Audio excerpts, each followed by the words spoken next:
Bonjour et bienvenue sur Prenons un café, le podcast qui parle de parentalité, mais surtout d'humanité, sans tabou ni complexe.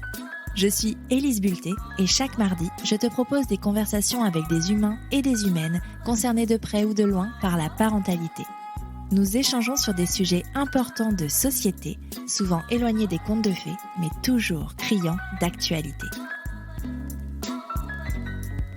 Et c'est parti pour la 6e saison de Prenons un café. Pour la débuter, je reçois celle qui va prochainement faire de mon rêve une réalité. Charlotte, la fondatrice de Comme Happy, ta maison ressource située à Marquette-les-Lilles, dans la métropole lilloise. Ce rêve, c'est celui de te proposer des sessions caféinées dans la vraie vie. De nous rencontrer autour de sujets de parentalité, sans tabou ni complexe, autour de bonnes choses à manger. De papoter, d'échanger et de se rendre compte ensemble que nous ne sommes pas seuls à galérer. La première session de ce que nous avons appelé les soirées Prenons l'apéro aura lieu jeudi 21 septembre à 19h et aura pour thématique le couple après bébé, difficultés et baby clash. Je te mets le lien vers la page d'inscription en description de cet épisode. Mais revenons à Charlotte. Avant de créer Comme Happy, elle est devenue la maman de 3 enfants de 11, 9 et 4 ans. Et quand elle est devenue maman, comme beaucoup d'entre nous, elle ne savait pas grand-chose de la parentalité, ni de ce que ça représentait vraiment d'élever des enfants. Alors des erreurs, elle en a fait. Quand sa première fille ne voulait pas manger et qu'elle a fortement insisté, alors qu'en fait elle a appris plus tard qu'elle était atteinte d'un trouble de l'oralité. Quand elle l'a laissé pleurer parce que c'est ce qu'on lui avait dit de faire et que ça l'a brisé de l'intérieur. Et puis, il y a eu le jour de trop, celui qui lui a fait comprendre que sa famille avait besoin d'aide, qu'elle est allée chercher et qui a éclairé son chemin. Aujourd'hui, Charlotte veut rendre ce qu'elle a reçu, en éclairant le chemin des personnes qui en ont besoin, comme elle en a eu besoin. Tu pensais être seule à galérer ? Mets tes écouteurs et prenons un café. Bonjour Charlotte. Bonjour Élise. Bienvenue sur Prenons un café. Merci. Tu vas voir, tout va très bien se passer. Super. En tout cas, je suis super contente de te recevoir sur le podcast. Est-ce que, avant de commencer, peux te présenter en quelques mots pour nos auditeurs et auditrices, s'il te plaît ? Alors, moi je suis Charlotte, j'ai 38 ans, 3 enfants, 11, 9 et 4 ans, voilà pour les petits détails. J'ouvre une maison qui s'appelle Comme Happy, une maison autour de la parentalité, du développement personnel et du bien-être sur Marquette, dans les Hauts-de-France. Qu'est-ce que je peux dire d'autre ? Oui, du coup, il y aura des conférences, des groupes de parole, des ateliers, donc autour de ces 3 thématiques-là. Donc en collectif, dans une pièce de vie, vraiment, en fait, c'est une maison qui est... Enfin, je sais pas si je donne plus de détails tout de suite, c'est bien ? Je te dirai après la fin de ma Voilà. phrase. Continue. C'est bon, je m'emballe.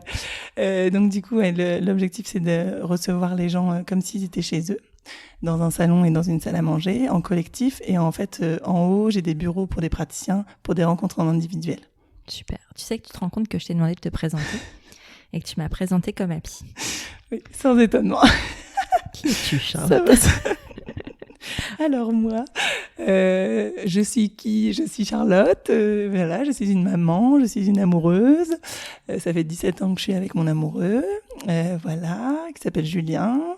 Je fais de la com depuis toujours. Je pense que je suis piquée, je suis tombée dans le chaudron toute petite en fait de ça. Donc c'était clairement une évidence pour moi d'être dans la com. Et du coup j'ai fait le traditionnel parcours de communicant, on va dire. Donc j'ai été dans l'opérationnel, dans l'événementiel, beaucoup. Donc sans étonnement aujourd'hui d'organiser des événements encore d'une autre échelle, on va dire. Et je suis partie, ça fait un peu CV ce que je raconte. Bah, j'allais pointer, c'est que c'est drôle parce que très professionnel. Ouais, c'est ça, Ouais, c'est fou. que tu t'identifies beaucoup à la vie professionnelle. Ouais. Mais c'est intéressant. Ouais, On n'est pas là pour faire une psychothérapie, on est là pour faire un podcast. Je vais te poser la question Je ne traditionnelle. sais pas que mon travail. Voilà. Mais justement, on va pas parler de ton travail. Ouais. Ou très peu, tu vas voir. Je vais te poser la question traditionnelle de Prenons un café, Charlotte. Est-ce que tu as toujours désiré être mère ? Oui. Moi, j'ai toujours été piquée. J'ai beaucoup joué à la poupée, tu vois, quand j'étais petite, vraiment. Et même quand j'étais un peu plus grande, vraiment, j'adorais ça. J'ai gardé des enfants. Enfin, voilà. J'ai toujours adoré le contact avec les enfants. J'ai pas fait mon BAFA, étonnamment, mais ouais, j'ai toujours voulu être maman.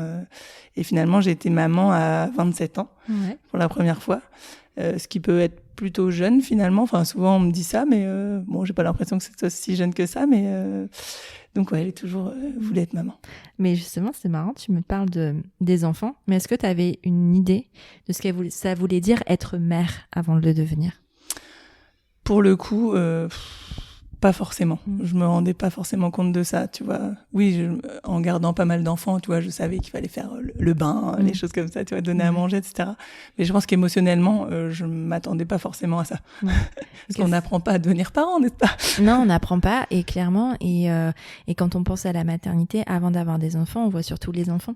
Exactement. On imagine sans doute cette vie de famille future, et pas ce que ça change de devenir mère. Comment ça s'est passé pour toi? Donc tu dis tu as 3 enfants, ta première a 11 ans. Exact. Comment ça s'est passé pour toi le devenir mère il y a 11 ans? Justement, c'est rigolo que tu dises ça parce que il n'y a pas de hasard. Parce que je me suis rendu compte pendant la préparation à l'accouchement, où il y avait beaucoup de mamans qui avaient plein de questions. Et moi, j'arrivais toujours à dire, franchement, non, j'ai pas de questions. Alors, je trouvais toujours très pertinent et ça m'enrichissait leurs questions, tu vois.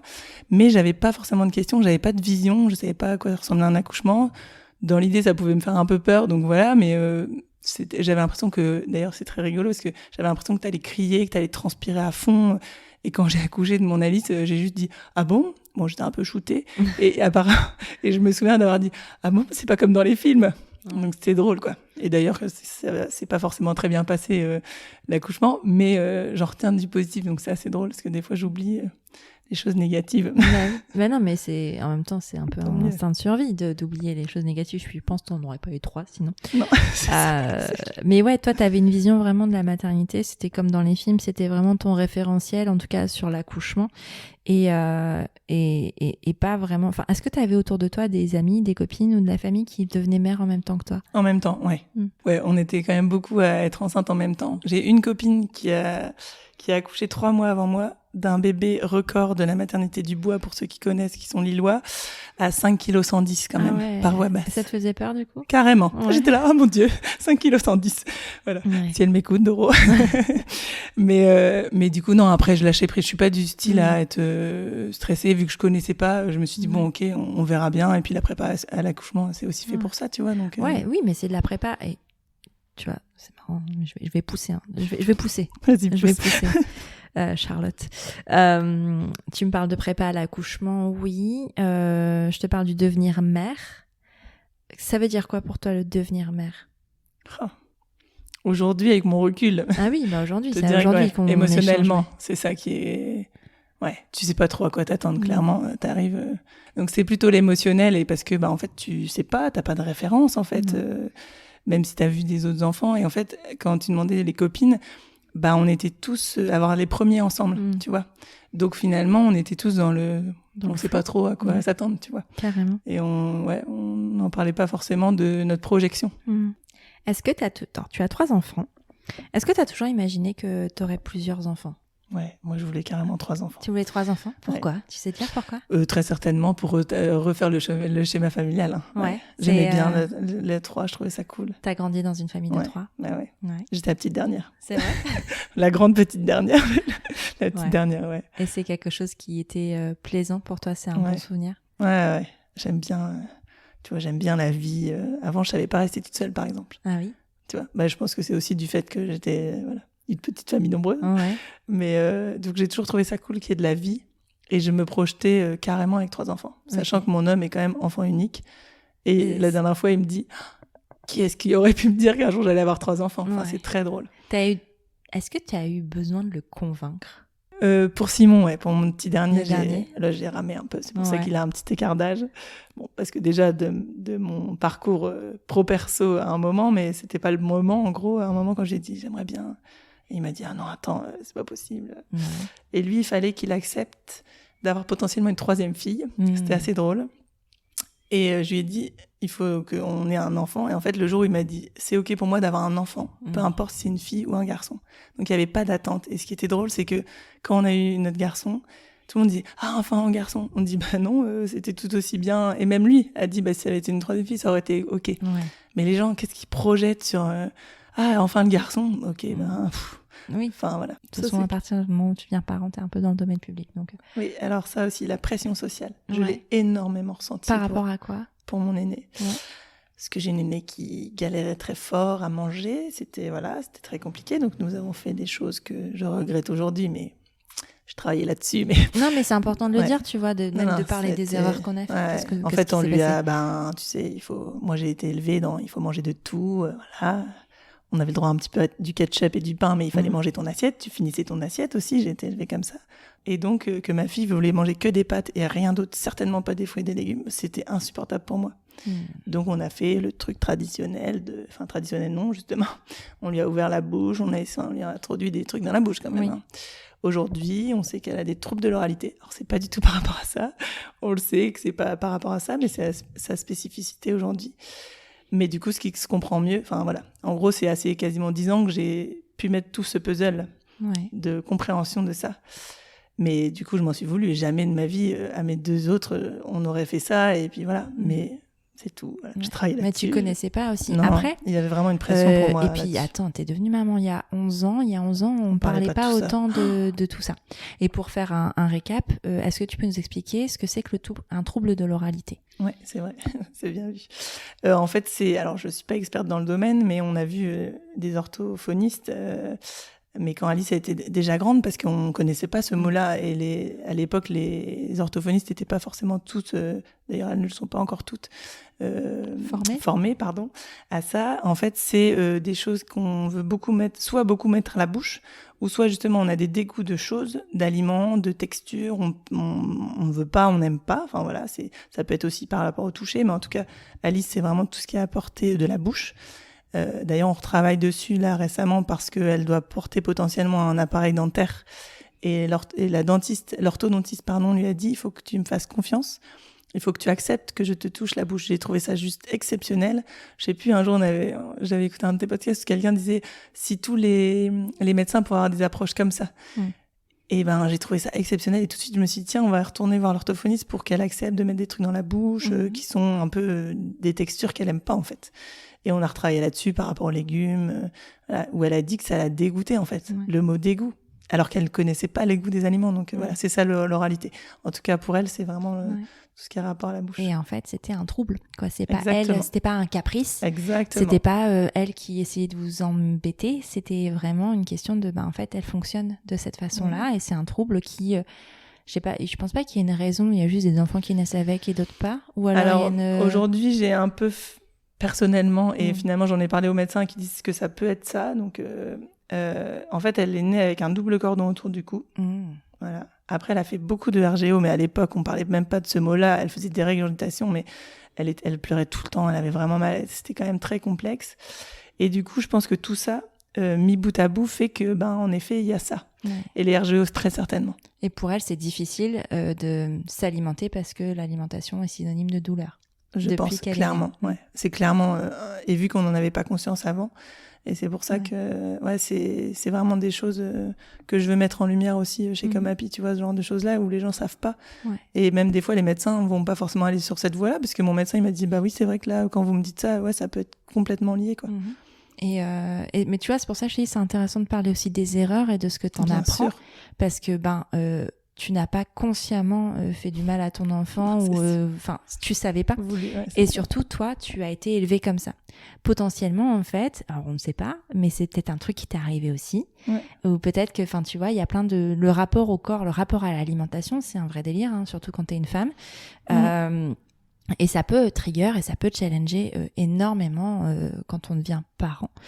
Donc je peux comprendre que quand ton enfant mange pas, ça te stresse, surtout quand toi tu as eu un rapport à l'alimentation dans ton éducation où en fait t'étais obligé de finir ton assiette ou ceci. En fait, ce genre de comportement aujourd'hui on le sait. Alors il y a 30 ans on le savait pas. Il y a 40 ans on le savait pas non plus. Donc en fait blâmer nos parents aujourd'hui ça n'aurait pas de sens parce qu'en fait juste on ne savait pas. Exactement.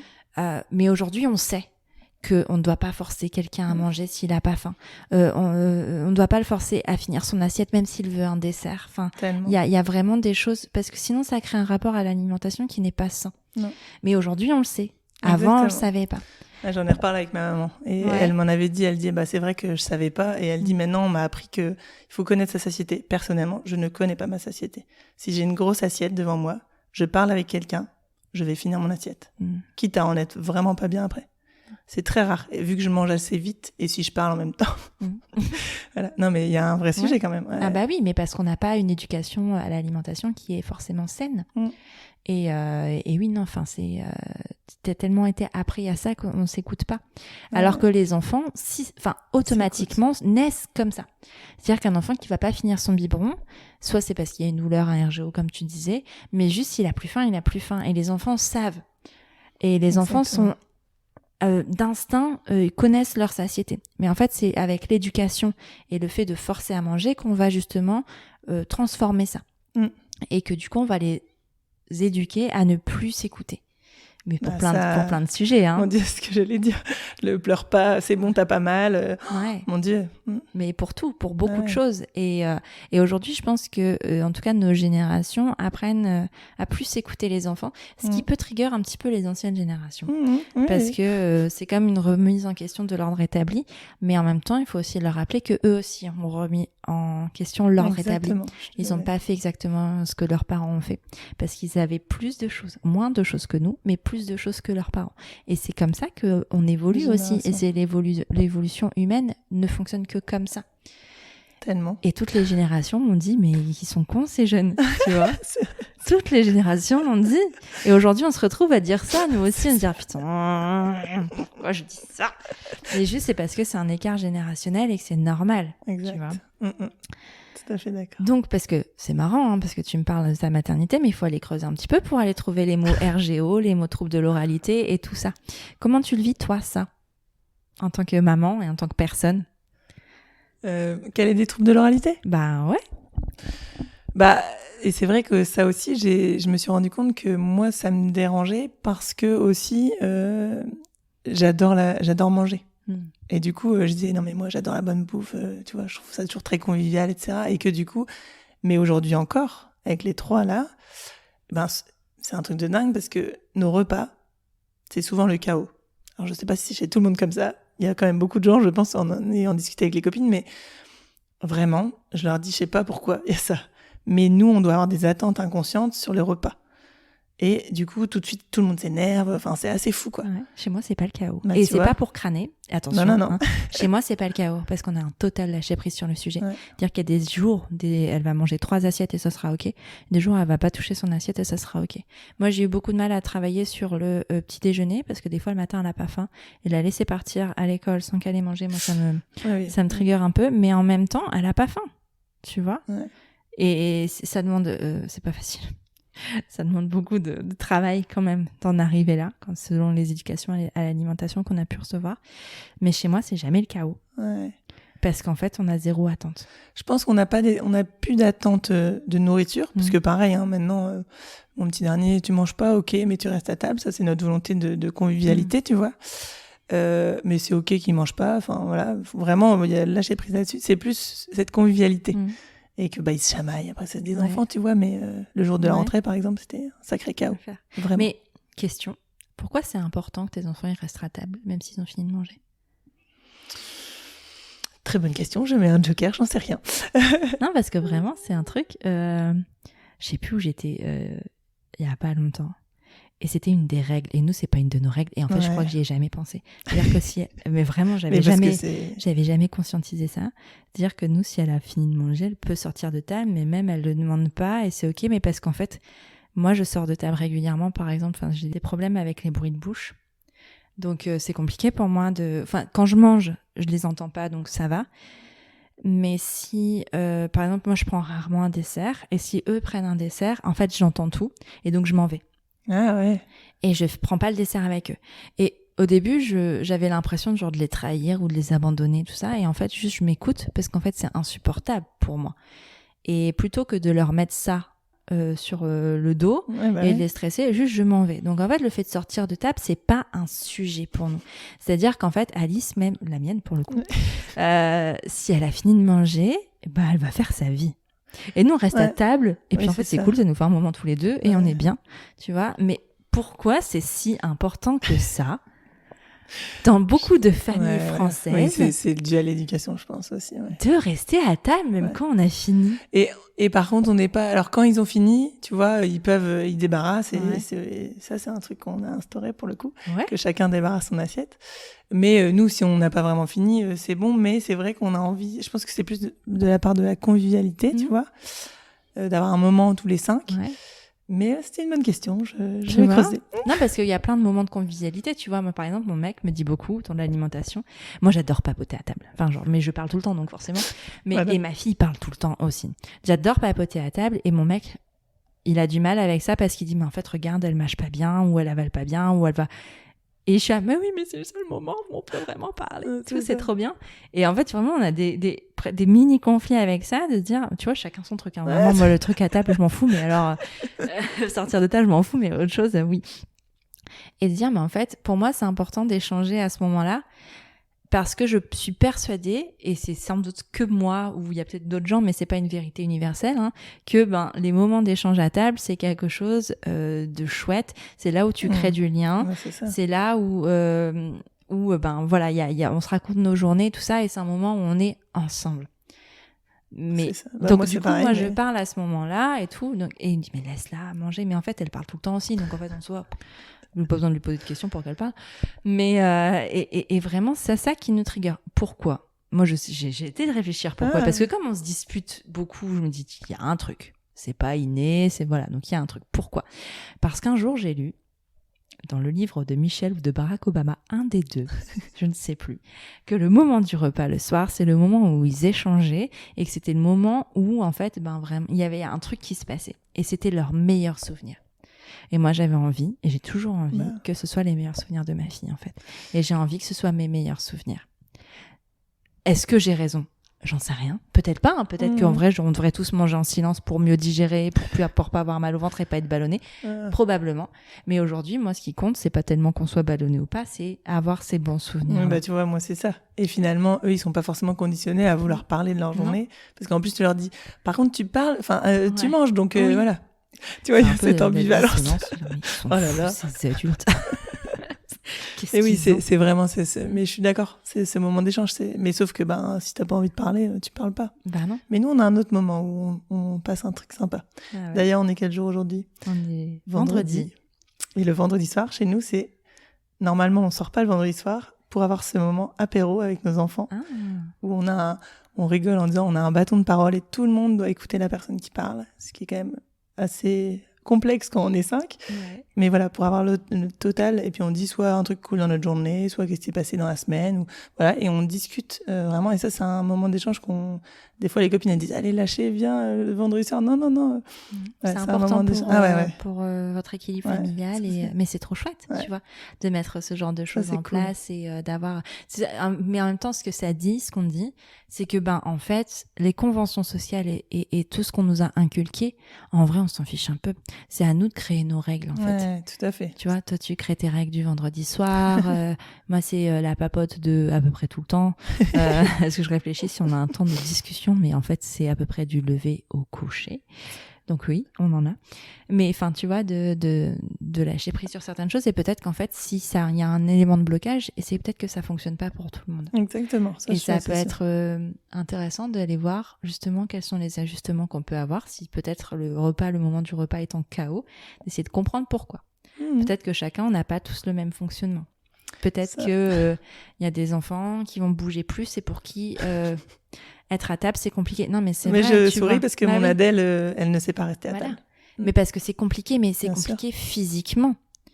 C'est impossible en fait, et de comprendre qu'ils font pas exprès pour nous embêter. C'est juste qu'il y a des fonctionnements on fonctionne pas tous de la même façon.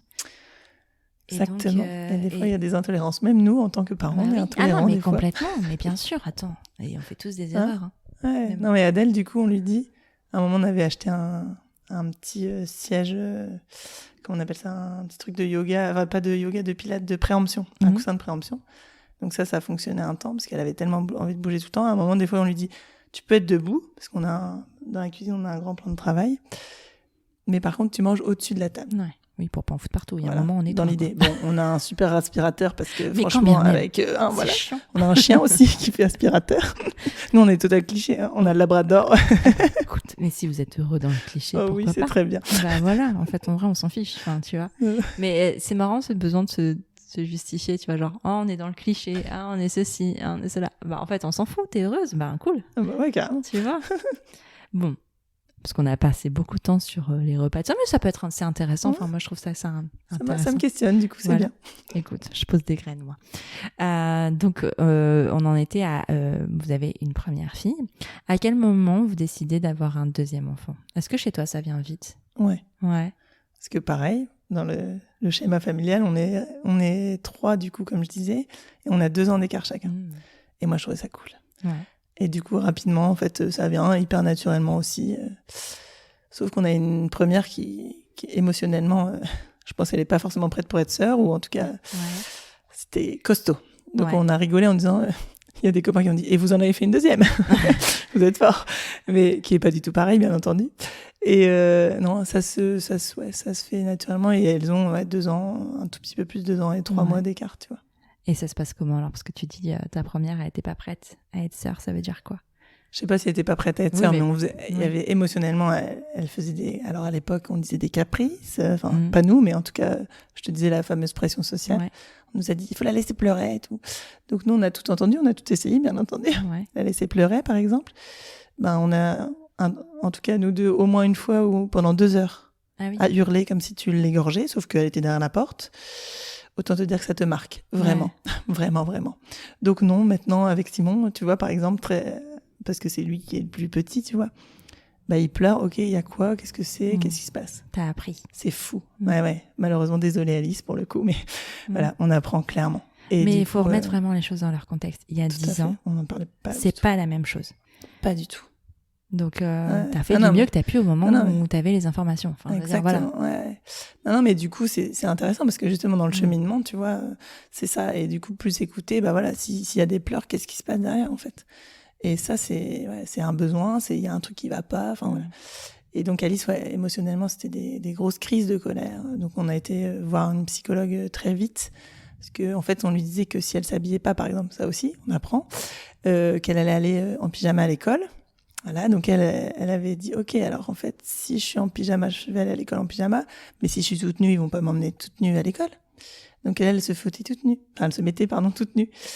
Et jusqu'au jour où on s'est retrouvés à 2 à la forcer à s'habiller. Et autant te dire que ce jour-là, à vie, ça sera gravé. Et on s'est regardé toute la journée, on était hyper mal, on s'est appelé plusieurs fois dans la journée en disant, punaise, toi aussi, oui. Et même Julien, ça l'a choqué, alors que c'était pas forcément, je pensais pas que ça allait le choquer. Et on a dit, là, faut faire quelque chose. Il faut qu'on se fasse aider parce qu'elle va passer par la fenêtre un jour. Enfin, tu vois, c'était vraiment, c'était horrible pour le coup, vraiment. Et donc, elle a été voir quelqu'un, pareil. Par contre, on n'a pas du tout été, on s'est pas senti coupable, tu vois, voilà, c'était hyper ok qu'elle aille se faire aider pour que nous aussi, qu'on comprenne plein de choses. C'est vous aider tous les 3. Tout à fait, non. C'est pas, voilà. Mais pour apprendre à son fonctionnement. Exactement. Et comment vous pouvez vous adapter à son fonctionnement. Parce que je pense que, peut-être moins maintenant, peut-être parce que oui, dans le début, j'en sais rien, mais avant, en tout cas, on faisait en sorte que les enfants s'adaptent à nous et s'adaptent à des fonctionnements qui n'étaient pas les leurs au lieu de s'adapter à leur fonctionnement. La vérité, très honnêtement, c'est que ça marche pas comme ça, en fait. Mais non. Ça marche pas comme ça. Les enfants sont pas des pâtes à modeler qu'on doit modeler à notre image ou à la façon dont on doit, d'où on voit la vie, en fait. Non, sinon c'est de l'intolérance, en fait. Ouais. Et ça marche pas comme ça. Exactement. Donc il faut apprendre, et c'est dur, hein. C'est dur d'apprendre comment fonctionne ton enfant, parce qu'en fait, souvent, et on en parlait tout à l'heure en off, il nous renvoie quand même beaucoup de nous. Le fameux effet miroir, oui, tout à fait. Donc du coup, quand tu vois des choses, et toi tu réagis en tant qu'adulte comme potentiellement on a réagi avec toi, en fait, non seulement ça fait peut-être un peu de mal à ton enfant, mais ça te fait du mal à toi aussi. Ah, ça c'est sûr. Et quand tu cherches un agissement différent, tu dis, en fait, moi, j'aurais aimé qu'on agisse comme ça avec moi. Et c'est double peine un peu, c'est un peu double claque de se prendre ça, dire, ah oui, en fait, on n'a pas agi comme ça avec moi. Pour plein de raisons. Hein. Encore une fois, on blâme personne, mais pour plein de raisons. Et c'est ça, je pense, le plus dur, un petit peu. Ouais, tout à fait. Ça, c'est... Je te rejoins carrément. Et quand vous avez vu cette psychologue, est-ce que vous avez vite vu des changements ? Non, on s'est pas senti. Pour le coup, elle voyait beaucoup Alice et pas nous. D'accord. Parce que moi, j'ai trouvé ça très en tout cas, c'était pas ok pour moi parce que elle faisait pas de retour, tu vois. C'était un peu perturbant finalement pour nous, aussi surtout pour moi en tout cas. Et du coup, on en a parlé avec sa maîtresse à l'époque, qui nous a dit allez voir peut-être cette personne-là, elle sera peut-être plus adaptée pour Alice. Et en effet, cette personne-là, comme par hasard, elle a vu, je pense, une fois Alice. Et nous, par contre, plusieurs fois. Pour lâcher des choses. Voilà. Parce qu'Alice, elle avait des petits tics. Il fallait toujours faire les plis aux chaussettes. Moi, ça m'exaspérait. Mais après, on a dit, OK, ça va. Enfin, voilà. Elle voulait choisir ses vêtements très, très, très petites, en fait. Et puis moi, clairement, le contrôle, tout à fait. Tu vois, il y a du dos avec Alice, en fait. Vous avez appris à devenir parent avec elle. Tellement, ouais. Donc après, en fait, c'est pas qu'il y a moins de doses avec les autres, c'est que vous aviez déjà appris des choses. Oui. Autant te dire qu'Adèle, elle te fait des associations improbables, ne serait-ce que ce matin notamment. Mais en fait, ça lui correspond tellement. Donc je dis, OK, tu lâches prise. Et Alice, je l'aurais pas laissé partir comme ça, par exemple. Plus petite, en tout cas. Mais donc pareil, cette psychologue nous avait dit, lâchez prise, vous pouvez pas être sur tous les combats. Et ça, c'est un truc que je dis à tout le monde. J'adore cette phrase en disant, OK, il y a des trucs qui sont, non négociables. Tu vois. Alors, Alice, elle tapait pas, mais par exemple, ceux qui tapent, tu vois, la violence notamment. L'insécurité. Voilà, c'est ça, exactement. Mais en vrai, qu'elle plie sa chaussette, qu'elle mette 3 fois la même tenue, ou je sais pas quoi, qu'elle mange que des pâtes, on s'en fout. Ouais. Et ça, tout le monde nous a juste dit, mais on s'en fout. Et moi, je voulais absolument qu'elle mange des légumes. Ben non, en fait, c'est pas grave. T'inquiète pas. Elle mange pas de légumes, mais elle va aller très bien. Si tu veux, ça peut te rassurer. Moi, j'ai un cousin. Il n'écoute pas le podcast, je pense pas. Bon, peut-être que ses frères et sœurs, si, mais bon, c'est pas grave. J'ai un cousin qui, depuis toujours, ne mange que des frites, des pâtes et des flamiches au maroilles. Et des croque-monsieur aussi, je crois. Et des gaufres. Mais enfin, vraiment, on en est sur un strict, il va bien. Ouais.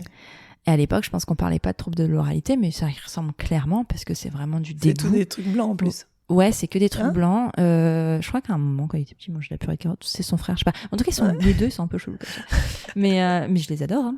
Mais en tout cas, ils vont bien, en fait. Ouais, et ça fait partie de leur particularité. Et alors, on en rit toujours à chaque fois repas de famille parce qu'il y a toujours les repas enfants pour eux. À plus de 30 ans. Mais c'est drôle, tu vois. Mais en tout cas, à l'époque, c'était vu comme des caprices, tout ça. Et ce que j'apprécie particulièrement, c'est que ma tante, pour le coup, elle les a toujours écoutés et elle a toujours c'est comme ça, en fait. Et c'était pas un combat. Par contre, des remarques, mais elle s'en est pris, des milliards. Ah moi aussi, je peux te dire. Je sais pas ce qu'elle répondait, parce que moi j'avais un regard de petite fille, hein, mais je sais pas quel était son rapport à ça, mais elle a reçu des milliards de remarques sur ce sujet-là. Et encore aujourd'hui, en fait. Oui, alors qu'ils sont quand même majeurs, parents, enfin je veux dire, ils ont leur vie quoi. Mais encore aujourd'hui, voilà. Est-ce que ça les empêche, enfin je veux dire, leurs enfants mangent absolument de tout. C'est ça qui est drôle, tu vois. C'est que leurs enfants mangent de tout et que c'est pas un sujet. Donc ça n'a rien à voir. Non, c'est quelque chose qui se contrôle pas. C'est clair. En fait. D'accord, oui, on lâche prise. Et sur les trucs des chaussettes et tout, parfois il y a de l'hypersensibilité sensorielle aussi. Voilà, nous l'avons appris tardivement aussi, ce truc-là. Ah mais ça, on le sait aujourd'hui parce que la recherche a avancé. Les étiquettes dans le dos aussi, tu sais. La neuroscience a évolué. Enfin, il y a plein de choses qui avancent et dont on entend parler et qui aujourd'hui sont légitimées, ce qui n'était pas avant. Ah oui, c'est sûr. Là, en tout cas, peut-être parce que je me pense sur le sujet, mais il y a eu énormément de choses qui ont vraiment évolué, où on a vraiment cassé les tabous. Ouais. Après, et on n'en a pas parlé, mais c'est vrai, ta fille a une neuroatypie. Tout à fait. Donc, non, mais c'est important. Non, mais c'est important aussi de le signaler, c'est qu'en fait, ces signes-là sont des signes de neuroatypie. Les hypersensibilités sensorielles, troubles de l'oralité, trop de trucs sur les étiquettes, les obsessions. C'est des signes de neuroatypie. Du tout petit au plus grand. Mon grand-père, il trouvait ça génial. Il disait, regarde ce qu'elle a fait. En fait, ça fait rigoler, mais à la fois, voilà. Ouais, mais c'est de la neuroatypie. Non, ça fait. Vous avez mis en place un process aussi pour diagnostiquer certaines choses chez votre fille. Tu veux nous en parler un peu? Ouais. Justement, j'ai une copine qui est orthophoniste et un jour qui me dit...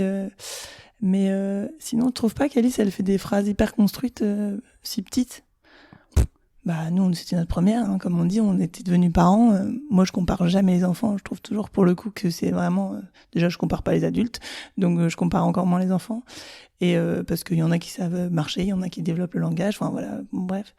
Moi, elle avait très peu de cheveux et pas de dents. Jusque très tard, c'était drôle. Et ça aussi, je pense que ça a joué dans ses troubles de l'oralité, tu vois. Parce que c'est cette même copine qui m'en a parlé, le jour où elle m'en a parlé, elle m'a dit « Alice, elle avait eu des dents à quel âge ?» À 13 mois. Moi, j'en avais rien à faire, tu vois. Mais le médecin me dit « Vous inquiétez pas, elle aura des dents. » Je dis « Bon, moi, j'ai pas de référence ciel, donc c'est ok, je m'en fiche, bref. » Et donc, cette copine nous dit ça, c'est phrase construite. Mais donc, voilà, je te dis, on se rendait pas compte. Et puis, c'est là où on a dit, c'est vrai qu'émotionnellement, c'est complexe et tout ça. Donc, cette première psychologue nous le dit pas forcément, mais elle dit, ouais, elle a un vocabulaire hyper construit. Et ce qui était la petite blague, c'est qu'elle nous dit, elle connaît tous les mots. Tu sais, elle avait mis des dessins, en fait, et elle savait dire tous les mots, sauf faire passer. Et pour la petite histoire, je ne repasse pas. Donc, c'était très, très drôle. Elle n'en avait jamais vu. Donc, c'était très drôle. Et en fait, donc, c'est pas elle qui a mis le mot dessus. Mais donc, c'est aussi notre copine qui l'avait un peu dit, mais franchement, nous, non, voilà. Et la deuxième psy qu'on a vue, qui a dit, ça vaudrait le coup quand même, parce que émotionnellement, c'est du lourd et peut-être qu'il y a quelque chose derrière. Si vous avez envie de mettre un mot dessus, en tout cas, pas pour mettre une étiquette, tu vois, mais pour comprendre, je pense. Pour comprendre un fonctionnement. Et ça a été complètement fou. Donc Alice, pour le coup, elle a été, ce que je te disais en off, elle a été testée jeune. Elle était je pense, en moyenne section, carrément. Parce qu'il y a un test, normalement le vrai WIX, si je dis pas de bêtises sur le mot, c'est 6 ans, parce qu'il faut qu'ils apprennent à lire et à écrire. Mais il y en a un test qui est un petit peu avant. Je sais plus le nom exact. Enfin bref, mais c'est quand même reconnu. Et en vrai, pour le tester, il faudrait le refaire, mais aucun intérêt là-dessus aujourd'hui. Et en fait, le jour où elle a fait ça, j'avais dit à la psychologue qui l'a testé en disant « Alors, elle a un rapport aux autres, elle vous connaît pas, donc je veux bien qu'on fasse ça en 2 fois. » Elle a dit « Oui, il n'y a pas de souci. » Et le jour où elle a fait sa transmission devant Alice et devant nous, et Alice, elle s'est transformée. Ah ouais. Incroyable. Vraiment, genre, elle était quand même hyper introvertie comme enfant. En tout cas, si jeune. Et là, d'un coup, genre... Même nos parents ont dit c'est fou, il y a un truc qui a changé et tout, sans qu'ils sachent ça à la base, parce que c'était quelque chose dont on ne parlait pas, parce que il y a aussi le regard des gens en disant. Mais d'ailleurs, tu n'as toujours pas dit le mot. Hein. Oui, pardon. À haut potentiel intellectuel et en hypersensibilité aussi. Mais à l'époque, on en parlait déjà moins de ce mot hypersensibilité, mais là, c'est clair et net. Et parce que voilà, un gros sujet autour de la mémoire. Alice, elle se souvenait. Sans savoir lire, elle savait réciter absolument mot pour mot un livre qui était déjà un petit peu costaud. Donc ça nous avait mis aussi la puce à l'oreille, si tu veux. Mais on nous a expliqué que aussi, émotionnellement, tu as 3 âges. J'ai beaucoup aimé cette image-là. C'est que les personnes neurotypiques, en tout cas elle, pour le coup, c'est un âge calendaire, entre guillemets, tu vois, un âge émotionnel et un âge intellectuel. Et en fait, sans cesse, ces personnes-là jouent tout le temps avec ces 3 âges-là différents. Et donc, c'est compliqué, c'est complexe, parce que, ok, t'as beau être plus intelligent, j'aime pas du tout ce mot-là, mais en tout cas, avoir une des facilités différentes. Une facilité intellectuelle différente. C'est ça, exactement. Oui, parce que, voilà, je prends pas du tout mon enfant pour... Enfin, voilà, non, mais on a en bien fait, compris, ça, c'est vraiment ce que j'ai envie de dire. On en parlait en off, hein, mais t'as un côté syndrome de l'imposteur avec ce genre de choses. C'est ça. De dire, en fait... la neuroatypie, c'est pas être mieux que les autres, hein, c'est juste être différent. Et au quotidien, c'est pas si facile que ça. Non, je vous invite dans mon quotidien si vous voulez. Non, c'est pas si facile et c'est pas juste dire mon enfant est meilleur qu'un autre, c'est juste qu'il a un fonctionnement différent. Et donc c'est intéressant de le savoir, pas pour lui mettre une étiquette pour une envie ou un axe de supériorité, mais pour une adaptabilité. Exactement. Et tu vois, à plusieurs reprises, notamment la première fois qu'elle a été chez un dentiste, je dis à cet homme que je ne connaissais pas, qui n'était pas mon dentiste, alors elle aime pas trop qu'on lui touche la bouche et tout. Malheureusement, cet homme a dit « Oui, bon, c'est bon. » Autant te dire qu'on n'est jamais pu retourner chez lui et qu'on a été chez mon dentiste, qui est formidable, et qui lui dit « Est-ce que tu veux ou je te fais toucher avec toi tes doigts ?» Enfin, voilà.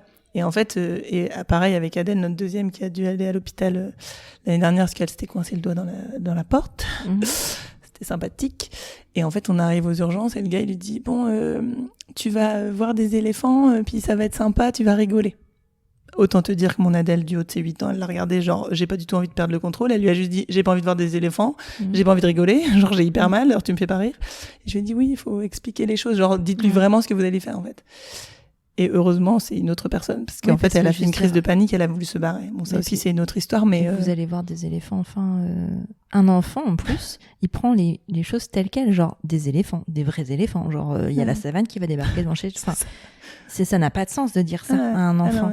Voilà. Bah, après, c'était pas... Qu'il soit neuroatypique ou pas, d'ailleurs. Non, ça n'a juste pas de sens. Hein. Mais voilà. Et elle a regardé, mais vraiment, genre, j'ai pas envie de rire. Et tu sentais elle avait pas envie de perdre le contrôle. Mais il y a aussi un sujet avec Adèle, parce qu'elle a fait une grosse bronchiolite. Donc, en fait, elle a eu des tubes dans le nez à 1 mois de vie. Donc, forcément, on lui dit, tu vas être dans un hôpital et tout. J'ai compris ça aussi après. Ouais. Elle a voulu se barrer, en fait, quand le mec, il lui a dit ça. Mais vraiment, un animal. Vraiment. Ouais. Et elle a voulu le tenir. Le mec, il a voulu la tenir. J'ai dit, vous la tenez pas du tout. On va aller ailleurs et on va revenir après quand elle sera tranquille. C'était assez fou, ça aussi.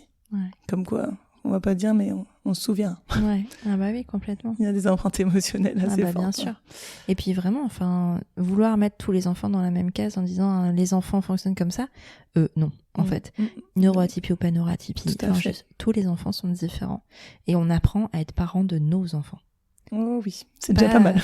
Mais non, mais en fait, tu vois, il n'y a pas de règle en parentalité. Il n'y a pas de tous les parents doivent agir comme ça avec leurs enfants parce qu'en fait, il y a autant de parents qu'autant d'enfants en fait. On est les parents de nos enfants. Exactement. Et c'est pour ça que quand t'as un autre enfant, après j'ai pas d'autres enfants, mais j'ai des chats. Bon, ça peut faire. Mais quand t'as un autre enfant, tu dois réapprendre à être parent. Oh, oui. Parce qu'en fait, tu es mieux placé que moi pour en parler.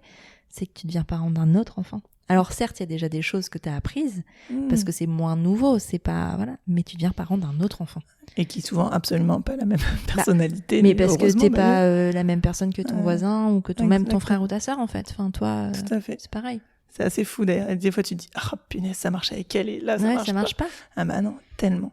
Ouais. Ah oui, je valide totalement ça. Mais en même temps, ça a des côtés positif dans le sens où vous avez appris tellement avec votre première. Vous avez fait des erreurs et des choses que vous voulez pas reproduire qu'en fait avec vos 2 suivants, peut-être qu'à certains niveaux c'était plus fluide parce que vous avez appris. Certains. Donc c'est aussi positif. Ah oui. Des fois je me dis, je sais pas si c'est Simon, on dit ça un enfant facile par exemple, tu vois, un peu le cliché. Alors on dit beaucoup de mots de cliché aujourd'hui je trouve. Et en fait c'est assez drôle parce que je sais pas si c'est parce que c'est un garçon, parce que j'en ai pas eu avant.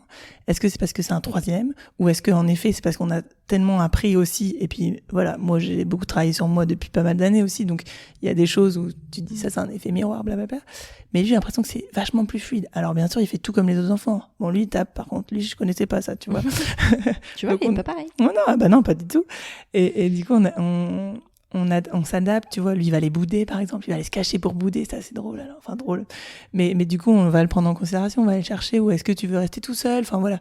Mais on lui dit pas allez c'est bon, c'est pas grave. Bah non, parce que ce moment-là il a été vexé et pour lui c'était grave à son échelle d'enfant en fait. Mais donc c'est hyper enrichissant. Enfin moi je suis fan d'avoir 3 enfants pour ça aussi, tu vois. Bah oui, mais parce que t'apprends au fil du temps et puis enfin les choix que tu fais qui sont est-ce que les choix qu'on fait avec un premier enfant au tout début sont vraiment des choix, tu vois. Est-ce que au début on fait avec ce qu'on a reçu ou alors on essaye de travailler différemment, mais enfin et parfois ça fait une grosse confusion et tu te retrouves à perdre complètement pied parce que c'est pas ton enfant, c'est pas ce qu'il faut faire parce que on t'apprend à respecter des règles qui s'appliquent pas à ton enfant. Exactement. Et le fameux, moi j'adore dire ça aux gens, aux futures mamans souvent, je dis j'ai rien à te dire, juste écoute-toi. C'est perturbant. Et un médecin nous l'avait dit, notre tout premier médecin qui était du vieux de la vieille en plus pour le coup, pour la nourriture. Tu sais, moi, encore la nourriture, je voulais faire bien, j'avais fait tout, maison, machin. Et il me dit, mais Madame Robert, écoutez-vous. Bah, je sais pas. Mais en fait, c'est ça. Mais quand t'as pas appris à t'écouter toi, c'est compliqué en même temps de devenir un sujet, parent. Ça aussi. Bah non, mais tout est un sujet, Charlotte. Pourquoi j'ai ouvert cette maison? C'est pas particulier. Non, mais alors on y vient, parce que je t'ai dit qu'on n'en parlerait pas, mais on va en parler quand même, parce que voilà, on y vient, parce que je pense qu'absolument tout est lié. Mais voilà. C'est pour ça que c'est intéressant aussi, tu vois. Et puis tu vois, de voir aussi comment tu parles au début de l'émission de podcast, à ce qu'on aborde aujourd'hui et comment il faut aller creuser pour entendre tout ça. Et je pense que c'est hyper intéressant. Mais du coup, j'ai perdu le fil de ce que je disais. Tu voulais qu'on parle de Comapi? Non, avant. Je sais plus. Tu vois, si je pourrais réécouter, ça irait bien, mais bon, c'est pas grave. On apprend, j'ai dit qu'on... Oui, apprendre à se connaître. Voilà, c'est ça. En fait, on se connaît pas. En fait, on n'a pas appris à se connaître. Nos générations n'ont pas appris à se connaître et c'est pour ça que c'est aussi difficile pour nos générations. Les générations précédentes, en fait, elles ne se connaissaient pas, mais elles n'avaient pas le même niveau de conscience parce que la vie n'était pas la même, la réalité n'était pas la même et l'avancée n'était pas la même non plus. Et donc, il n'y avait pas ces questionnements-là pour soi-même et donc pour les enfants. Exactement. Aujourd'hui, on est dans un environnement où déjà on a de l'information à peu près en 3 secondes 30. Je veux dire, tout ce qu'on lit, tout ce qu'on consomme, ça te fait te remettre en question en permanence. Là, on est en train de faire un podcast qui peut-être va faire exploser le cerveau de certaines personnes parce qu'ils vont dire « Ah mon Dieu !» Mais tu vois, mais tout ça, avant, ça n'existait pas. Non, mais ça n'existait pas. On n'avait pas accès à ça. On avait accès à ce que ta sœur, ta cousine vont te dire, mais c'est tout, en fait. Exactement. Donc, c'est pas du tout les mêmes réalités et c'est pour ça que c'est hyper dur pour nos générations d'avoir accès à toutes ces informations. Mais donc, du coup, d'avoir vraiment comme une grosse dissonance entre ce qu'on a reçu et de se dire, mais en fait, moi, maintenant, j'ai des enfants, je fais quoi ? Je fais quoi entre ce que j'ai reçu et toutes ces informations ? Tu m'étonnes qu'on vrille, en fait. Bah, faut s'écouter. Bah ouais, mais alors, attends. Mais ça revient. Faut aller voir un psy, hein, parce que pour apprendre à s'écouter, faut déjà tout lui balancer. Hein. Et après, on peut apprendre à s'écouter, parce qu'on a beaucoup de choses à dire, quand même. C'est certain. Mais c'est pas simple. C'est pas simple. Mais en tout cas, moi, ce que j'entends dans ton discours, c'est que voilà, vous avez appris à vous écouter, tout ça, avec votre première, et puis il y a d'autres problématiques avec les autres enfants, hein, mais que c'est devenu beaucoup plus fluide au fil du temps, tu vois. Puis moi, tu vois, on parlait tout au début du fait que les copines, elles étaient avec des enfants au même âge, du coup, elles ont leurs aînés au même âge que mon aîné, et si tu veux, c'est pour ça que du coup, des fois, certaines problématiques, je raconte souvent l'histoire quand je raconte la genèse de Comapi, où Alice, l'année dernière, me dit, à 9 ans, elle allait avoir 10 ans, me dit, c'est quoi les règles ? Et où je suis restée bloquée, je savais pas comment lui dire, etc. Tu vois, et je disais, en fait, j'ai pas de référence, parce que moi, on m'en avait pas forcément parlé. Ça aussi, j'en ai reparlé avec maman en disant, c'est vrai qu'on n'avait pas parlé ensemble, juste, ça y est, j'ai mes règles, ok, tu veux en parler, non, c'est bon, voilà. Et elle voulait savoir, alors qu'elle les avait pas, elle voulait comprendre. Et moi, j'étais là, faut pas que ça soit un tabou, mais en fait, je sais pas comment te le dire, je suis pas à l'aise avec ça. Et donc finalement, on en a reparlé, on a fait un atelier là-dessus qui était exceptionnel. Mais qu'est-ce que je voulais dire là-dessus ? Attends, pourquoi on a rebondi là-dessus ? La genèse de Comapi, ouais. Enfin voilà, c'était le partage en fait entre personnes ayant déjà vécu ça, en disant et toi, comment t'as fait ? J'ai une copine qui a une fille plus grande, et du coup tout de suite je l'ai appelée, j'ai dit comment t'as fait avec elle et tout, qu'est-ce que tu lui as dit, tout ça. Puis voilà, elle m'a expliqué ce qu'elle lui avait dit, puis après moi j'en ai fait ce que je voulais, mais tu vois. Mais je me sentais pas très à l'aise là-dedans. Et on m'a dit aussi ça après, et ça j'ai trouvé ça génial qu'on peut dire à un enfant, et du coup je le dis ici, je suis pas très à l'aise avec ce sujet, ou bien je sais pas, je vais aller me renseigner, si tu veux on se renseigne ensemble, si t'es à l'aise de se renseigner avec ton enfant, mais je te donnerai une réponse. Et bien sûr, donner une réponse, ça c'est primordial. Nous on a fait ça avec la mort. Ah bah... C'est un sujet aussi. Ça aussi, avec mon Adèle, ça la mort. Mais pourtant on n'y était même pas confrontés, tu vois, genre il n'y avait pas de décès ou quoi que ce soit autour de nous, mais elle avait 3 ans. Ouais, 3 ans, un truc comme ça. 4 ans, je sais plus. Bizarre, il n'y aurait pas de neurotypie par là-bas. Un petit peu léger. Et en fait, elle est venue... on avait regardé La Reine des Neiges. Ah bah oui, parce que toujours les Disney commencent par des trucs horribles. Il y a des morts.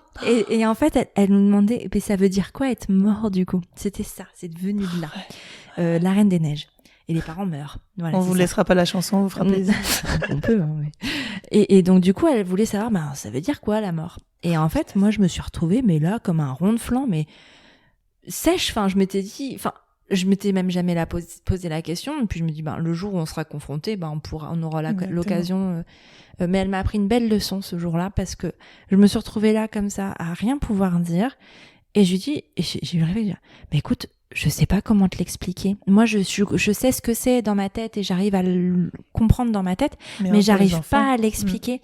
Et en fait, je pense que j'ai besoin de livres pour te l'expliquer.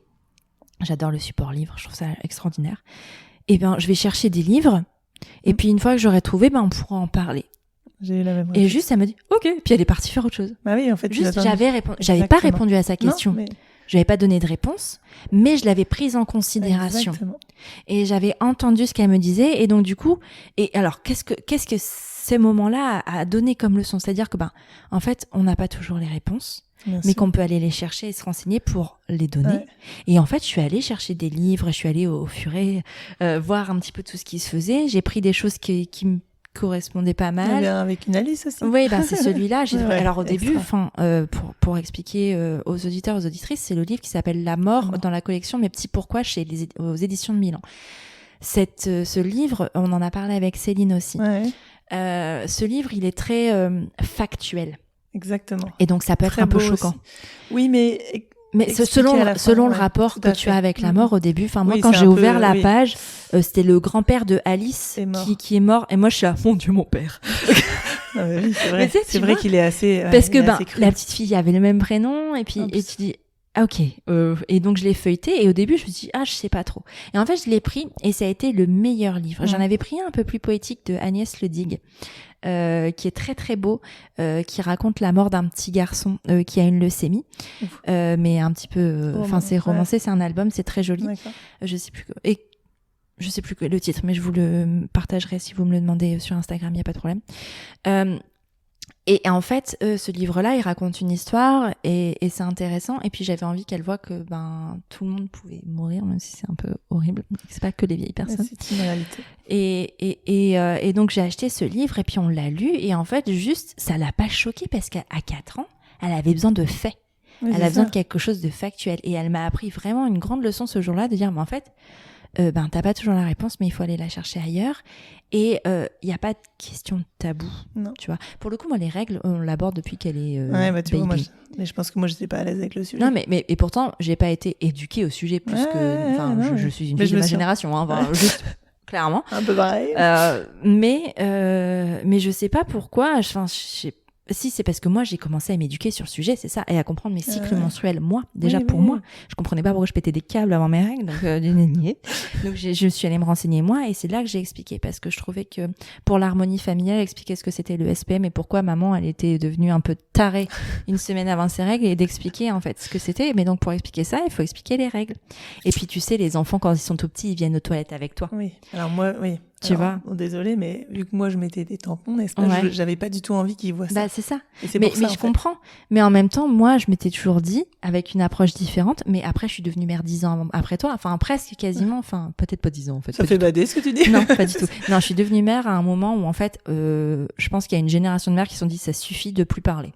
Et donc du coup, on a pris la parole. Tout à fait. C'est surtout ça. C'est juste ça, c'est pas pour donner un coup de vieux, on a presque le même âge. C'est ça, oui, on a quelques années, c'est tout. Et de me dire, en fait, j'ai pas envie qu'elle entre dans les toilettes et qu'elle voit du sang partout. Enfin, partout. Ceci dit, je retapisse pas mes toilettes à chaque fois, mais qu'elle voit du sang et qu'elle croit un truc grave, alors qu'en fait, c'est juste la life et que ça va lui arriver. En plus, c'est une petite fille, donc ça va lui arriver. Bien sûr. Donc en fait, on a juste expliqué les trucs clairement. Par contre, des fois, on allait chez mon père et tout ça, je m'en souviens, elle parlait des règles, genre ouais, maman, elle a ses règles et tout. Chérie, par contre, on en parle ensemble si tu veux, mais j'ai pas forcément envie que tout le monde le sache. Et ça choquait vachement mon père de dire mais pourquoi vous lui parlez de ça, genre, mais pas choqué, mais genre pourquoi vous lui parlez de ça, franchement, n'importe quoi. Tout ça pour dire que il y a des sujets comme ça avec lesquels on n'est pas à l'aise, mais pour eux c'est juste un fait en fait. Exactement. Ils mettent pas tout l'émotionnel et toute la peur et tout le dégoût, tout le tabou que nous on peut mettre. Ah oui. C'est ça quoi. Mais donc t'as réussi à expliquer les règles à ta fille du coup. Alors j'ai acheté des livres justement, mais moi je suis quelqu'un qui adore les partages dans la vraie vie. Voilà. Donc du coup j'ai voulu savoir, et j'ai trouvé un atelier qui était super. On a fait un atelier sur une journée avec elle. Donc elle était avec des petites jeunes, et moi aussi on était là, c'était vraiment un truc mère-fille, donc qui expliquait de manière factuelle, c'était chouette, alors que tu vois, elle avait 10 ans, elle venait juste d'avoir 10 ans, ce que c'était, pourquoi on avait nos règles, etc. Et après il y avait juste un moment que les jeunes filles avec l'animatrice, où il lui montrait justement si vous vouliez des serviettes périodiques, etc. Et en fait je me suis rendu compte du coup que moi j'étais pudique sur le sujet, elle est aussi pudique sur le sujet, mais récemment, je lui en ai reparlé d'ailleurs en lui disant alors, est-ce que tu veux qu'on te mette une petite pochette dans ton sac pour le collège et tout ça? Elle me dit non, ça va. Et je lui ai dit je vais te mettre au fait les livres qu'on a à la maison, soit dans ta chambre, soit à disposition, parce qu'ils sont dans le salon, mais je pense qu'elle sait pas forcément où ils sont. Mais du coup, comme ça, elle pourra feuilleter aussi, parce que je sais qu'elle va pas forcément aller m'en parler, mais du coup, je trouve ça cool. Et c'est vrai que le support livre est quand même canon. T'as des titres à nous recommander? Alors c'est le petit illustré de mon intimité. Et ça, il est génial. On l'a déjà. Oui, parce qu'en plus c'est adapté aux âges. Et j'en ai un autre qui s'appelle, alors je sais plus exactement, sexualité, amour. Je sais plus. Ah, c'est pas une sexologue ou... Je saurais plus te dire. Je crois savoir ce que c'est. Je Amour, vois sexualité, enfin c'est la Ouais, couverture il y a elle est 3 blanche blanches et il y a avec- qui sont dans rouge. un canapé. Ouais. Ça, on donnera le titre aussi Ouais. sur Instagram. Pas de souci. Si on oublie de le mettre quelque part, vous nous le demandez. Et justement, je refais un petit check pour le livre de la mort aussi, qui avait été chouette, un peu romancé, un peu imagé d'enfant. On a Au revoir Blaireau, qui est très très chouette aussi. Pas du tout dans un autre esprit justement, mais comme ça, elle avait 2 choses aussi. Ouais. C'est bien ça. Bah ouais, c'est pas mal. Mais tu vois, il y a plein de... Enfin, franchement, aujourd'hui, ils font des supports qui sont très, très chouettes pour les enfants et vraiment très adaptés. Tu vois, la collection des petits pourquoi, ils ont tous les sujets. Les plus tabous imaginables. Il y a le divorce. Je pense à ça parce qu'on a évoqué pas mal de sujets ces derniers temps sur Prenons un café. Il y en a sur le divorce, il y en a sur les frères et sœurs, il y en a sur... Confiance en soi.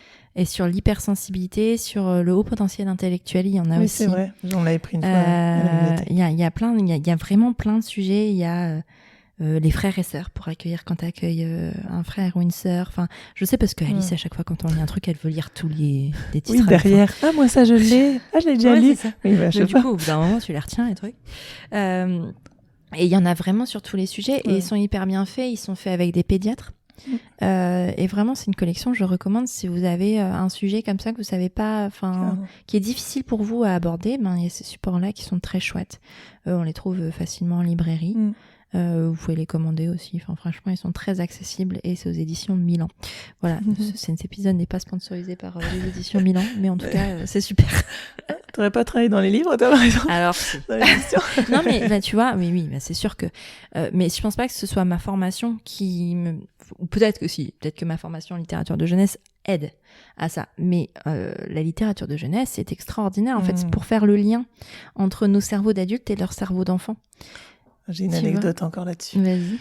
Pas plus tard qu'hier soir. Mon Adèle me dit, elle lisait un manga. Bon, moi, c'est pas du tout mon truc, mais puis je dis mais c'est quoi? Et sur la couverture, tu vois, je trouvais que c'était rude et tout ça. Puis je la fais éditer, mais alors je vois des trucs, c'était vraiment, tu vois, des trucs un peu qui pouvaient faire peur quasiment. Puis je dis c'est quoi ce que tu lis? Non mais maman, je vais te lire un peu comme ça. Tu vas voir que ça va te déstresser. Je sais plus ce qu'elle m'a dit, mais et en effet, et elle m'a expliqué l'histoire, elle m'a lu quelques trucs, et tu dis, bah oui, en fait, c'est hyper accessible, c'est totalement son âge, mais j'avais peur qu'elle lise des trucs qui n'étaient pas de son âge, et du coup, qui allaient lui faire, tu vois, peur, ou je sais pas quoi. Et c'était rigolo, son approche, en disant, bah, tu vois, regarde, maman, je dis, ok, t'as bien compris que ça me stressait, en fait. Mais ouais, mais en même temps, tu vois, enfin, les enfants sont des miroirs, encore une fois, et le neurone miroir, enfin, c'est vraiment quelque chose, tu vois, si tes enfants te voient lire des livres, ils vont lire plus facilement des livres, par exemple. J'ai des addicts aux livres. Bah, alors moi aussi. Mais moi, je lis moins, mais eux, ils sont vraiment addicts aux livres. Et mais parce que tu leur offres cette possibilité-là aussi. Mais en même temps, tu vois, même dans le comportement, de dire, mais en fait, elle a voulu te rassurer parce que c'est potentiellement le comportement que tu adoptes avec tes enfants quand ils ont des inquiétudes. Ouais, bien sûr. Donc en fait, tu leur montres exactement le bon exemple. Bon, bah, c'est cool. Ça va, ouf. On va parler un petit peu de Comme Happy. Parce que Comme Happy, c'est pas n'importe quelle maison. C'est une maison qui est dédiée à la parentalité, au bien-être, santé de la femme un petit peu aussi, développement personnel et tout ça. C'est quoi l'histoire de Comme Happy? C'est quoi le point de départ? C'est mes enfants. Ouais. Clairement. Mais j'ai pas voulu être une maison de la parentalité. C'est important pour moi. Tu vois, la baseline de Comme Happy, c'est votre maison ressource. Déjà le vôtre, parce que je voulais que les gens s'approprient vraiment le lieu. Donc je l'ai dit tout à l'heure, c'est vraiment une maison. Bah là on y est d'ailleurs. Mais donc c'est un salon, une salle à manger. Enfin voilà. Donc c'est que les gens se l'approprient, se sentent vraiment comme chez eux. Et ressources pour justement avoir plein de ressources, plein d'informations, informer, sensibiliser. Tu vois, c'est vraiment ça, expérimenter aussi beaucoup pour intégrer les notions et offrir plein d'outils. On parlait d'oralité tout à l'heure. Bah il y a des choses que les gens vont me dire tiens c'est quoi? Bah peut-être qu'en effet. Tu vois, moi, j'ai aucune formation de quoi que ce soit, mais justement, je fais appel à des experts qui viennent sur le lieu pour du collectif ou de l'individuel en haut, mais pour donner ce savoir, entre guillemets, tu vois, ces ressources-là. En fait, moi, je suis créatrice de liens entre les sachants, entre guillemets, et ceux qui ont besoin, en fait. Parce que des fois, comme on disait tout à l'heure, on a tellement d'infos qu'on sait plus, en fait, où aller. Et moi, j'ai envie que les gens, potentiellement, me fassent confiance parce que je vais aller chercher les bons professionnels. Ouais. Voilà, c'est mon petit truc. Et c'est parce que aussi peut-être, tu me dis là, c'est de l'interprétation, mais tu savais tellement pas avec ta première enfant tout à fait. que en fait, t'as envie peut-être d'éviter ces galères-là à d'autres personnes aussi. Totalement. Et tu vois, c'est tout à fait ça, absolument. Et c'est pas que parentalité, parce que moi, dans mon histoire personnelle, justement, j'ai fait un burn-out il y a, je dis 6 ans, mais en fait maintenant ça doit faire 7 presque. Donc qui m'a fait prendre conscience en tout cas que j'étais un tout. J'ai beaucoup ri quand t'as dit plusieurs fois on savait pas s'écouter. Bah clairement c'est ça. Hein. Moi c'est mon corps qui a lâché un ulcère à 2 endroits de l'estomac quasiment. On appelle ça une grosse gastrite aiguë, mais bon c'est quasiment ça. J'ai pas le trou, mais voilà on y est. Et qui m'a fait prendre conscience qu'en fait mon corps et ma tête c'était pas du tout reliés et qu'il fallait que je m'écoute en fait. Donc j'ai pas pu faire autrement. Donc et là on me dit c'est le stress. Ok les gars, on fait comment avec le stress? Et en fait, et c'est pour ça que ici, il y a le développement personnel et le bien-être qui sont vraiment liés aussi à ça. Qu'on n'est pas obligé d'être parent pour venir chez Comme Happy. Tout à fait. Tu vois, je pense que je vais aussi développer des choses pour les grands-mères aussi. Enfin, tu vois, des instants comme ça. En fait, c'est pour créer du lien. Créer du lien. Peu importe. T'es pas obligé d'être parent. Il y a plein de choses qui vont être ici. On va apprendre l'automassage. On va apprendre plein de choses. Et on va briser les tabous. C'est pour ça que c'est pas étonnant que voilà, on soit ici ensemble aujourd'hui. On va briser les tabous, on va aller faire sauter tout ce qu'on veut. Enfin voilà, le but c'est qu'il y ait pas de normes, on peut être comme on est, venez comme vous êtes. On dira pas la marque mais non mais c'est carrément ça. Et dire bah voilà, il y a plein notamment j'avais fait un événement avant d'avoir Comme Happy sur le harcèlement et j'ai plusieurs copines qui m'ont dit bah moi je suis pas concernée, c'est bon. Bon bah malheureusement, si tu m'écoutes, tu te reconnaîtras. Elle m'a dit ça et quelques mois après, son fils a été harcelé. Et finalement, moi, j'étais dans le souhait d'informer, ça c'est certain, mais de sensibiliser aussi et de dire ok, t'es peut-être pas concerné, mais par contre peut-être que ton enfant demain, il va peut-être être harceleur, il va peut-être être harcelé ou témoin, tout à fait. Et qu'en fait, si toi t'es au courant et que t'en as parlé avec ton enfant, ou si t'as fait un truc parent-enfant, parce que ça, de toute façon, on le refera, c'est certain. Et ben peut-être que du coup ça va peut-être casser un peu des fois les chaînes un peu pourries quoi. Bien sûr. Donc puis apprendre aux enfants à reconnaître ces situations. Exactement. Même s'ils n'en sont pas victimes et qu'ils n'en sont pas coupables entre guillemets, de voir une situation comme ça dans la cour et de signaler que ce n'est pas normal. Exactement. Ça change tout de suite quelque chose, tu vois. Ouais, ça c'est tout à fait vrai. Et donc, pour revenir à la genèse, donc c'est les enfants, c'est le partage vraiment, de créer du lien, de partager ensemble, parce que moi j'ai entendu tellement, on vient de parler d'Alice, tous les soucis qu'on a eus, et moi j'ai toujours dit ouvertement aux gens qu'on en chiait, quoi, clairement. Et c'est très rigolo, parce que souvent c'était « Ah, toi aussi ? Ah, ça fait du bien d'entendre ça !» Mais alors le nombre de fois où on me l'a dit, c'était incroyable. Et du coup, je me suis dit « Il y a un truc, quoi !» Et en fait, je parlais de cette psy qui avait vu 2 fois Alice et surtout nous plusieurs fois. Et quand je lui ai reparlé de ça récemment, parce qu'on est resté en lien, et elle me dit « Ah non, mais il y a un vrai sujet. Il y a un vrai besoin des gens de parler en vrai, parce que les réseaux sociaux, c'est canon. Mais des fois, en plus, il y a des gens qui idéalisent. Ouais, il y a de la comparaison. Beaucoup. Quand sur les réseaux sociaux, tu montres 5 secondes de ta vraie vie. Hein. Voilà, et souvent les meilleures secondes de la vraie vie. Voilà. Et moi aussi, d'ailleurs, tu vois, juste typiquement, quand j'ai fait mon burn-out, les gens, ils comprenaient pas. Parce que moi, je suis quelqu'un qui sourit tout le temps. Enfin, c'est mon état c'est pas, je fais pas ma bébête, mais je fais toujours ça. Et j'ai même amené ma mère chez l'avocat pour qu'elle entende mon récit de ce que j'ai vécu, en fait. Ou tout du moins, comment je l'ai senti, qu'est-ce qui s'est passé. Parce qu'en fait, même moi, je me voilais la face, hein, c'est mon corps qui a parlé, tu vois, et les gens, des fois, ils comprennent pas. Et donc, les réseaux sociaux, oui, ça montre une partie de la vraie vie, et forcément, on a quand même plus tendance à vouloir montrer le beau. Non, moi non. Hein non. Moi non.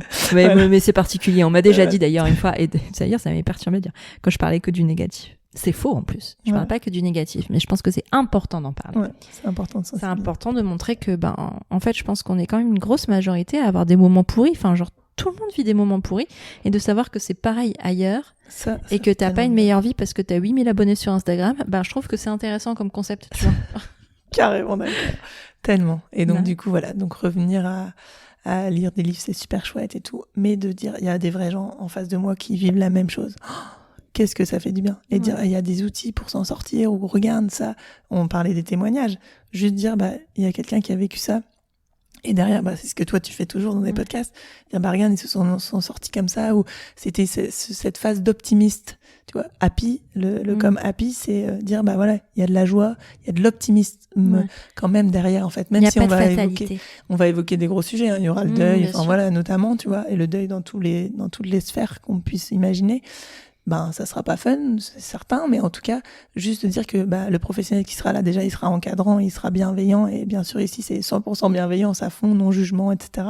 C'est des valeurs qui sont très fortes pour moi, forcément. Et voilà, dire, derrière, il va y avoir de l'optimisme. Vous inquiétez pas, ça va aller. Ouais. Voilà. Ouais, je trouve ça intéressant. Et puis, même si par exemple, là, tu parlais de deuil, non, c'est pas fun, mais c'est la vraie vie de plein de gens. Exactement, tout à fait. Et en fait, la vie, c'est pas que du fun. La recherche du bonheur, on a fait beaucoup de, on parlait beaucoup pendant un moment la quête du bonheur. La quête du bonheur, ça n'existe pas. Le bonheur, c'est pas un goal, c'est pas un état à atteindre. C'est des petites touches dans la vie au quotidien. Oh, oui. Tu peux avoir une journée où en fait, ça va être ponctué de petits bonheurs. Genre, t'as réussi à vider ton lave-vaisselle avant 10h du matin. Enfin, personnellement, moi, je trouve que c'est un vrai petit bonheur. C'est extraordinaire. Ouais. Mais parce qu'à chacun à nos échelles, on a des objectifs qui sont adaptés à notre fonctionnement et pas à ce que la société peut attendre de nous, pas à ce que Instagram pourrait attendre de nous, pas à ce qu'on voit sur Pinterest. Enfin, tu vois, c'est une société de l'image qui est induite avec les réseaux sociaux, mais qui peut avoir un danger et toujours se reconnecter à soi et dire quelles sont mes priorités, quel est mon fonctionnement.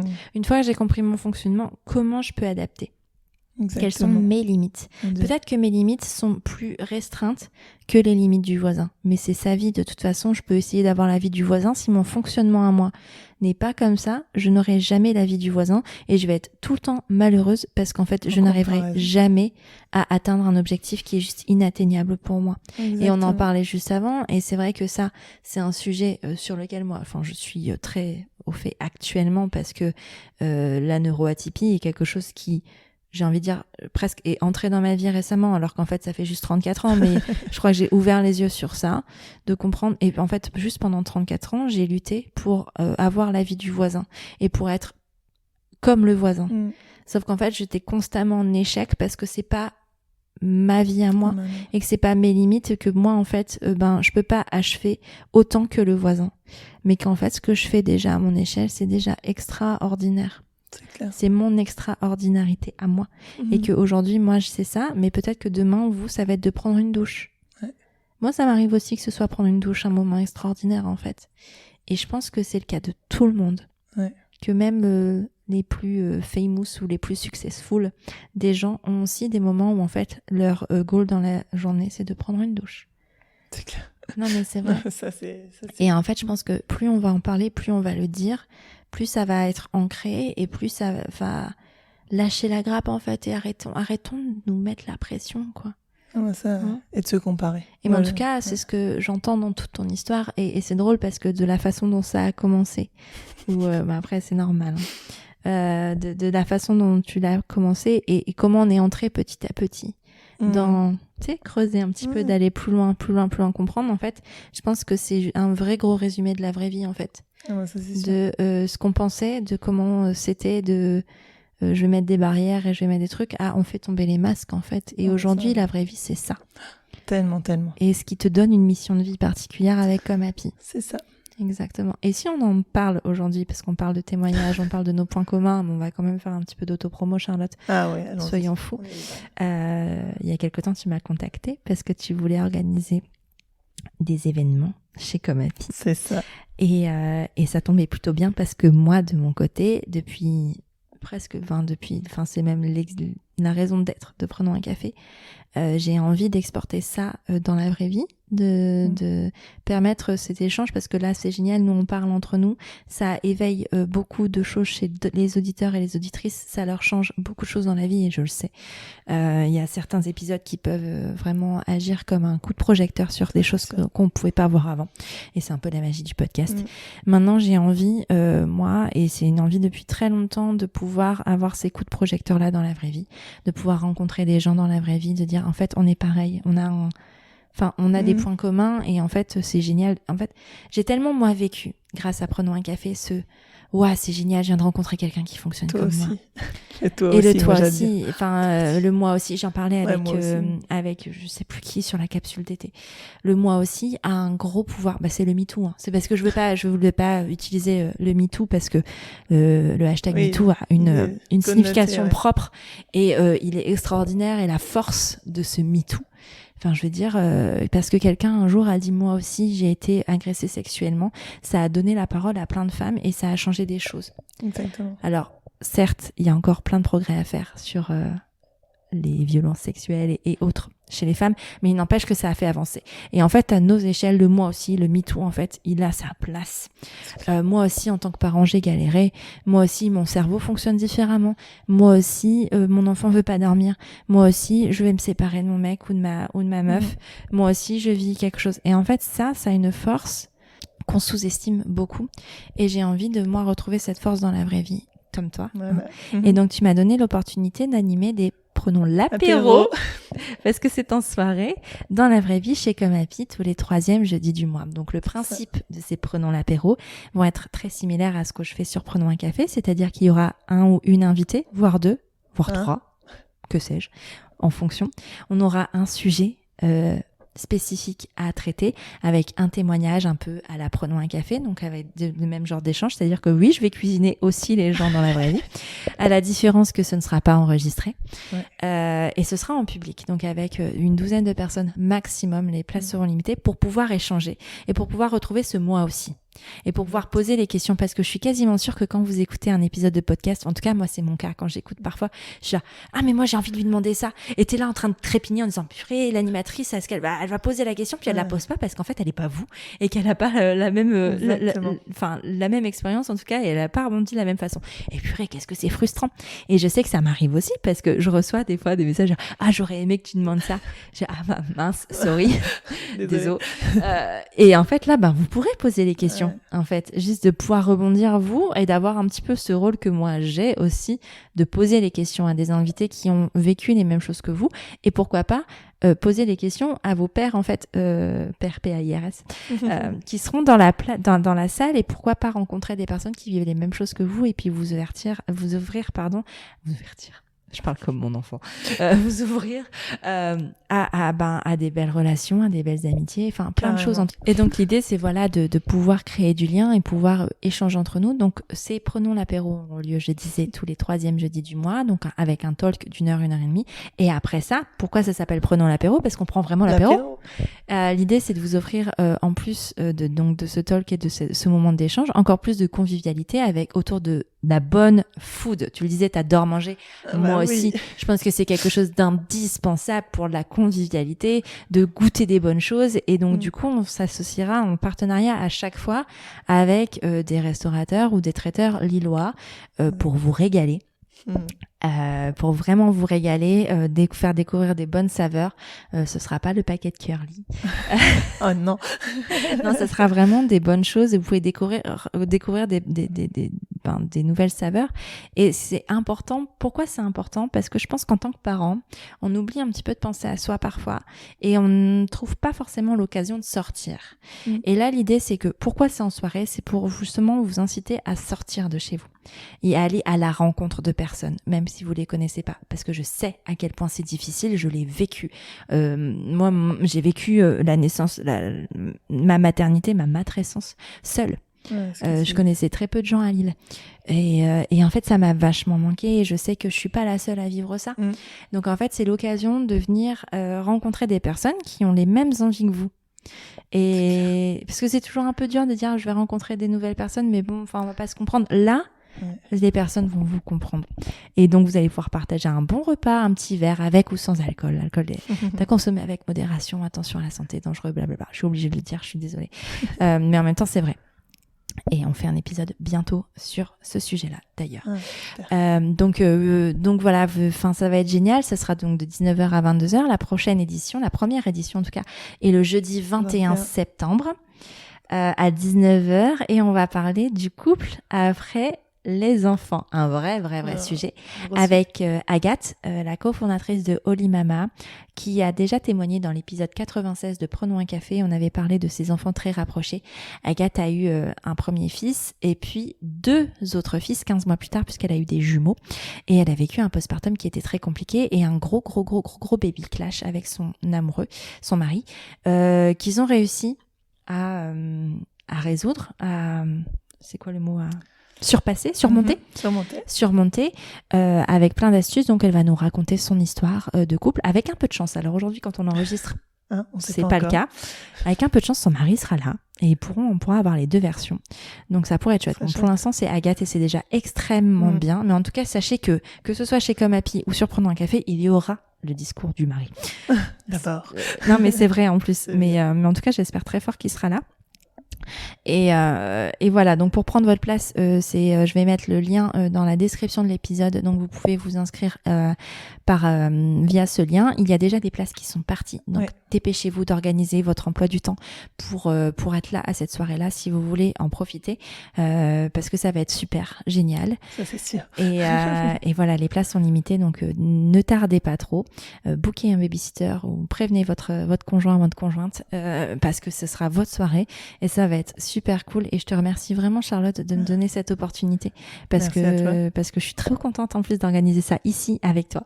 Ça va être trop trop cool. Et puis bravo pour Comme Happy. Merci. C'est super. Longue vie à cette jolie maison. Merci. En plus, c'est vraiment très très joli. C'est décoré avec vous. Donc bravo. Et puis si on veut plus d'infos sur Comme Happy, si on veut te contacter aussi pour une raison, pour des événements, pour des informations, comment ça se passe? Alors du coup, soit c'est le site internet, d'ailleurs il faut que je lance officiellement, mais il est déjà en ligne, donc sur Comme Happy, comha2py.fr, mais je pense que tu remettras le lien, ou sur Instagram, Comme Happy-M comme maison en fait. Ok, voilà. Et c'est super. Merci mille fois Charlotte. Merci à toi Élise. C'était super. C'était super chouette. À bientôt. Merci. Ciao, à bientôt. Voilà, c'est terminé pour ce premier épisode de la saison 6 de Prenons un café. Je te remercie d'avoir écouté jusqu'au bout et s'il t'a plu, je t'invite à le partager sur tes réseaux sociaux, à tes amis dans la vraie vie, bref, au plus grand nombre. Après ça, tu peux aussi envoyer un max de love à Prenons un café sur Apple Podcast. C'est hyper simple. Tu ouvres ton appli Apple Podcast sur ton iPhone, tu vas sur Prenons un café et tu descends tout en bas. Là, tu mets le nombre d'étoiles que tu souhaites, au choix 5, et tu écris ce que tu veux dans la section avis. Par exemple, le 30 juillet, Clo Choco écrivait « Dans une vie à 100 à l'heure, un boulot prenant, un kid de 2 ans, se poser sur un podcast qui incite à la réflexion et à l'auto-analyse, c'est que du bonheur. C'est aussi beaucoup de bonheur pour moi de te lire, Clo Choco. Mille merci pour tes mots qui me touchent énormément. Bon, et puis si tu n'as pas Apple Podcast, tu peux toujours parler de Prenons un café autour de toi, ça ne mange pas de pain et ça fait toujours plaisir. Tu es sur Prenons un café, le podcast qui parle des sujets de parentalité, mais surtout d'humanité, sans tabou ni complexe. Je te retrouve la semaine prochaine pour un nouvel épisode.